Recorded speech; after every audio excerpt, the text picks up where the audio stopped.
কর্মযত সুন্দর, ঈশ্বর আশীর্বাদ সর্বদা আমাদের মাথার ওপর। আমি অ্যাস্ট্রো আচার্য অভিজিৎ।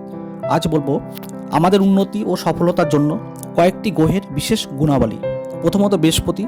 বৃহস্পতি আমাদের যে কোনো বিষয়ে গভীর জ্ঞান ও আর্থিক সহায়তা বৃদ্ধি করে।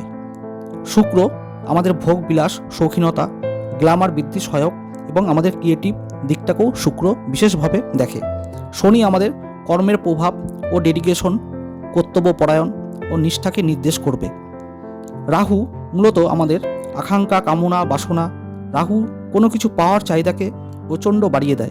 তবে ভবিষ্যতে আমরা যে কর্মটা করব, সেই কর্মটা যেটা করব সেই দিকে প্রবলভাবে রাহু আমাদের এগোনোর কাজই রাহু। কারণ রাহু আমাদের সময়কে নির্দেশ করে। এটা সবসময় আমাদের মানতে হবে। যার সময়ের দাম নেই তার রাহু খারাপ হতে থাকে জন্মছকে। আজ এটুকু ভালো লাগলে আপনারা অবশ্যই শেয়ার করবেন পার্শ্ববর্তী ভাই বোনেদের কাছে। আজকের মতো নমস্কার।